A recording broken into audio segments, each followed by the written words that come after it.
You never forget the day your entire world collapses in public. It was a Wednesday morning, too early for disaster, too late to undo it. I walked into the glass lobby of Pearson & Vale, the marketing firm I had given my last 6 years to, carrying my presentation like a soldier carries their last bullet. My name is Daniel Carter. 34 years old. Senior project manager. The guy who stayed late when others went home. The guy who skipped birthdays and anniversaries because the client needed it. I thought loyalty meant something here. God, how wrong I was. That morning, my coffee hadn't even cooled before the whispers started. People avoided my eyes. Even Julia from accounting, who used to bring me cookies from her mom's kitchen, stared at her shoes when I passed. I should have felt the warning in my bones, but I brushed it off. Big pitch today, I told myself. Maybe they're just nervous. Then I saw him. Richard Hensley, our newly appointed VP. The man had a smile like a blade, all charm on the surface, slicing underneath. He joined the firm a year ago and, somehow, in 12 months, climbed higher than people who'd been here a decade. His secret weapon? Politics. The kind that happens in dimly lit bars and closed conference rooms where handshakes cost people their careers. Richard had always been polite to me. Too polite. Like he was cataloging my strengths, waiting to use them for his gain. I told myself I was imagining it, until the elevator ride that morning. He stood beside me, straightened his tie, and said, "Big day for you, Daniel. I hope you're ready." The way he said it made my stomach twist. Ready for what? By the time I reached the boardroom, every seat was taken.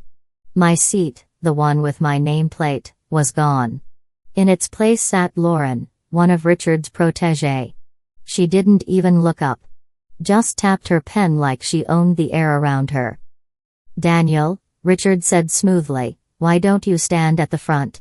We'll be quick." I started my presentation, my voice steady, my slides crisp. But 2 minutes in, Richard interrupted. "Actually," he said, "before you go further, there's something the board should know."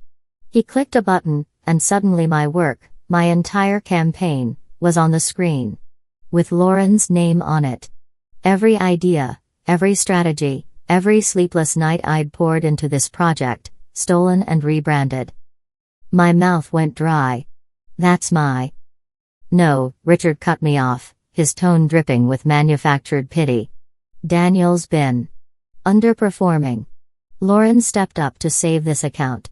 We all owe her thanks." The room shifted. Eyes glanced at each other, then at me. I could hear my own heartbeat. My throat burned with words I couldn't say because I was too busy trying to breathe. Then came the final blow. "Given recent issues," Richard continued, "we decided to let you go. Effective immediately." Silence. Then someone coughed. My hands trembled as I clutched my folder, the same folder I'd stayed up until 3 a.m. perfecting. In that moment, I wasn't Daniel Carter, senior project manager. I was just another disposable name in HR's database. Security walked me out. Past the lobby I'd once been proud to walk through. Past Julia, who avoided my gaze. Past my own reflection in the glass doors, a man who had given everything and been left with nothing. But here's what Richard didn't know: humiliation burns slow. But it fuels a fire that doesn't die. When you look back, the red flags are so bright you wonder how you ever missed them. The first one came 3 months before the ambush. It was a Tuesday afternoon, the kind where deadlines feel like bricks on your chest. Richard had walked into my office with that politician's smile of his. "Daniel," he'd said, leaning casually against my desk, "mind if I take a peek at your campaign files? Just to make sure we're aligned." I remember hesitating, my cursor hovering over the folder. Every instinct told me to say no, but I'd been raised on corporate loyalty, that poisonous idea that sharing everything was a sign of trust. So I nodded, handed him the access, and told myself it was harmless. The second flag? The sudden invitations. Richard started pulling me into quick chats with him and Lauren. Always informal. Always off the record. He'd ask about my strategies, my client relationships, my contacts. At the time, I thought he was grooming me for a bigger role. Now I know he was grooming me for slaughter. Then came the whispers. A client canceled a meeting with me, saying Richard had told them I was too busy and that Lauren would handle their account from now on. I brushed it off, maybe there was a scheduling conflict. But the cancellations kept coming. One by one, my biggest accounts slipped out of my hands and into hers. I still remember the first time I confronted him. It was late, the office mostly empty except for the low hum of the cleaning crew's vacuum. "Richard," I said, stepping into his office, "are you reassigning my clients without telling me?" He looked up from his laptop with a bored expression. "Daniel, you're stretched thin. I'm trying to help you. Maybe you should be grateful someone's picking up the slack." The arrogance in his voice made my skin crawl. But I bit my tongue. You don't survive 6 years in corporate without learning to pick your battles. I told myself this wasn't the hill to die on. I wish I'd realized it was the hill he was digging my grave on. The sabotage became bolder. Files missing from my server. Proposals I never sent, mysteriously bearing my name but riddled with mistakes that made me look incompetent. A rumor floating through the office that I'd blown a client dinner by showing up drunk, a dinner I hadn't even attended, and then there was Lauren. She played her role perfectly, the innocent protégé. She'd stop by my desk with wide-eyed questions about campaigns I was working on, her notepad ready. I thought she was just eager to learn. I didn't see the way she was copying my answers word for word. The last warning came the Friday before it happened. My boss, the CEO, called me into his office. He didn't offer me a seat. Just glanced at a stack of papers and said, "Daniel, I hope you're focused. There've been concerns about your performance." I felt my stomach drop. From who? He didn't answer. Just told me to prove myself at Wednesday's presentation. That night, I sat in my apartment staring at my laptop screen until my eyes blurred. Every slide, every graph, every data point had to be perfect. I didn't know it then, but I wasn't preparing for a pitch. I was preparing for my own execution. When the day came, they didn't even give me a chance to fight back. One sentence from Richard, and 6 years of loyalty evaporated like smoke. But here's the thing about humiliation, it sharpens you. You start replaying every conversation, every email, every smirk, and you realize, you were never losing because you were weak. You were losing because you were playing by rules that your enemy had no intention of following. And if they could break the rules, so could I. The night after they threw me out, I couldn't sleep. Not because I was replaying Richard's smug face, though that haunted me too, but because of the silence. 6 years of constant emails, calls, meetings. And now nothing.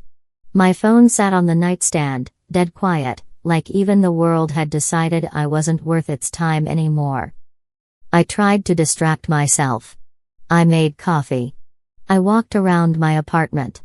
I even cleaned the kitchen, something I only did when I was avoiding a mental breakdown. But no matter what I did, the humiliation clung to me like smoke in my clothes.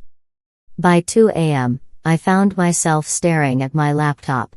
My company email had already been shut down, but my personal accounts were still open. Out of habit, I checked my cloud storage, the one I used to back up files in case of emergencies. And there it was. A shared folder. One Richard didn't know existed. I clicked it open, and my breath caught. Inside were draft versions of my campaign, timestamps showing I'd created them months ago. More importantly, I saw something else, copies of those same files, downloaded by Lauren.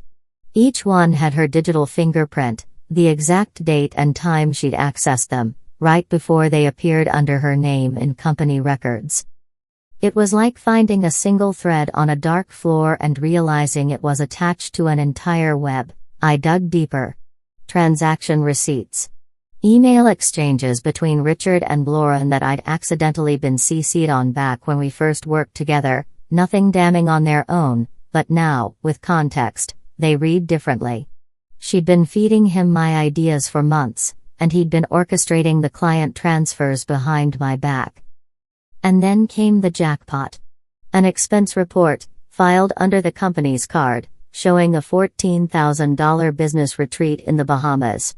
The attendee list. Richard, Lauren. And no one else.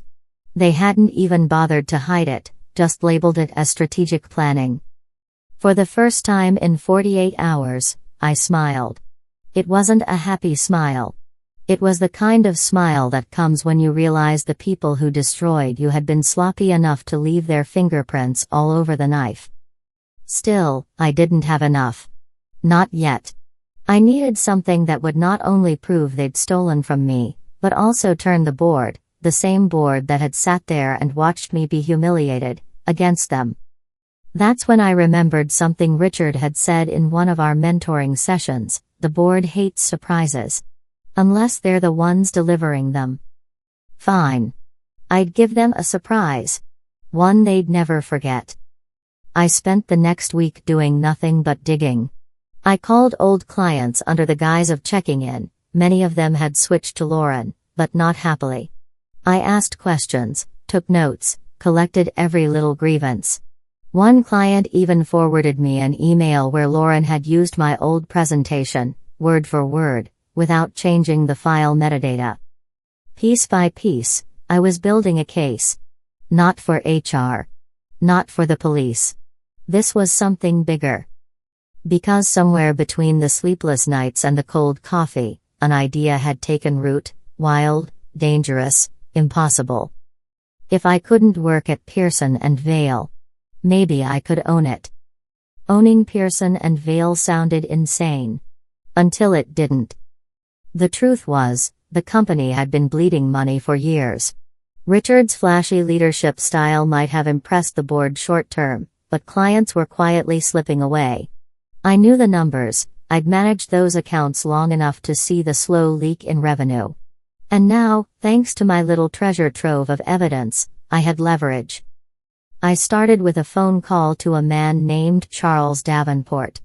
Charles wasn't just any investor. He was the kind of man who didn't care about loyalty or office politics. He cared about numbers, growth, and making the other side bleed. We'd met once, years ago, when he was considering buying into one of my campaigns. I'd impressed him then. I hoped I could do it again.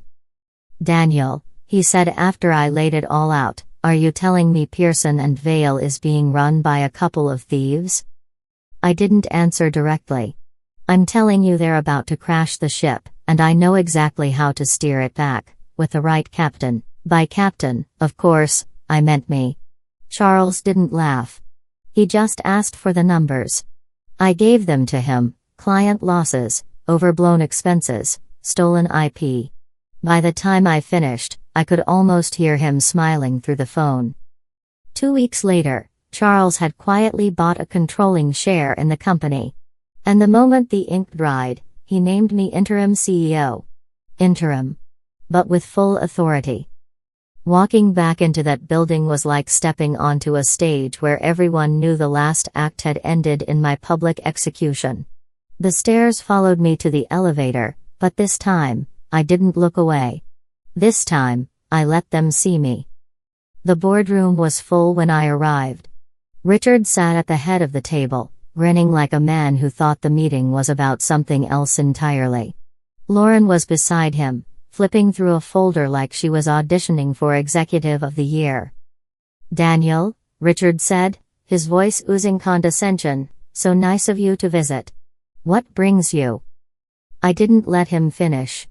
I slid a thick file onto the table. "This," I said. "Every fraudulent transaction you've made in the last 6 months. Every stolen campaign.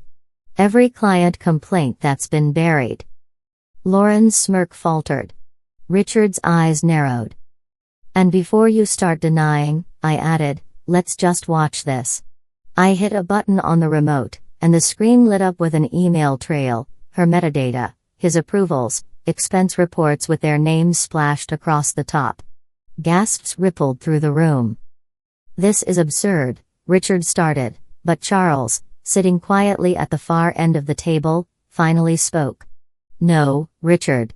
What's absurd is thinking you could run this company into the ground and not get caught. As of today, you're both relieved of your duties. Effective immediately. It happened so fast, they barely had time to react. Richard stood, sputtering threats about lawyers.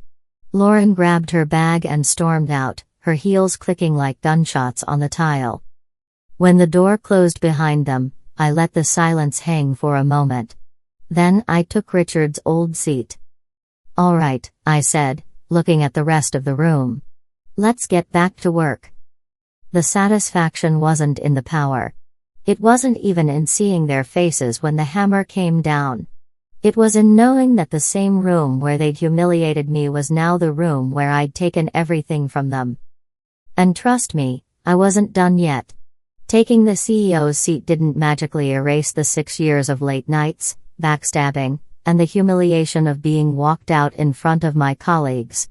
But it did give me something better, the power to rewrite the ending. The first week was chaos.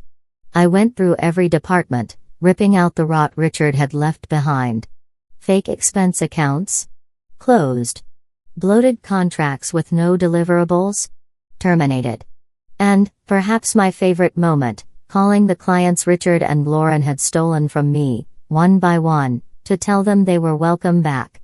Many of them didn't even hesitate. They'd been waiting for this day. Within a month, revenue was climbing again. The atmosphere in the office shifted, cautious at first, then quietly hopeful. People who had once avoided my gaze now stopped by my office with ideas, proposals, and, most importantly, trust. It wasn't about fear anymore. It was about building something worth fighting for. As for Richard and Lauren? Well, karma didn't waste any time. Richard's business retreat in the Bahamas turned out to be more than a misuse of company funds. The resort filed a fraud complaint when they learned the charges had been contested. Lauren, on the other hand, found herself blacklisted from nearly every major marketing firm in the city after word of the stolen campaigns spread. In an industry that thrives on reputation, theirs was dead. But here's the thing, revenge wasn't as sweet as I'd imagined. It was sweeter. Not because they'd lost everything, though, I won't lie, that was satisfying, but because I'd taken back the one thing they thought they'd destroyed, my dignity. I didn't just survive what they did to me. I turned it into the reason I was standing on the top floor, looking out over the skyline, making decisions that actually mattered. I'd gone from disposable employee to the one person nobody in that building could ignore. One night, as I was leaving, I passed by the spot in the lobby where security had escorted me out months earlier. I paused, remembering how small I'd felt, how everyone had looked through me like I was already gone. And I smiled, not out of arrogance, but out of gratitude. Because if they hadn't pushed me out, I might still be sitting in that same cubicle, slowly drowning in loyalty to people who didn't deserve it. If there's one thing I learned, it's this: sometimes the worst day of your life is just the start of the best chapter. And if someone hands you a shovel thinking they're burying you, dig your way out, and then use it to build your own damn castle. So, to Richard and Lauren, wherever you are, thank you. You taught me that betrayal isn't the end. It's the invitation to come back stronger. And to everyone listening to this, never let anyone else write your ending. And that's how I proved they could take everything from me. Except my fight. At True Moments Life, we tell the stories they never see coming, betrayals, comebacks, and twists that hit harder than fiction. If you've ever been lied to, cheated on, or underestimated, you're in the right place. Hit subscribe, turn on the bell, and don't miss what happens next, because trust me, the next twist will leave you speechless.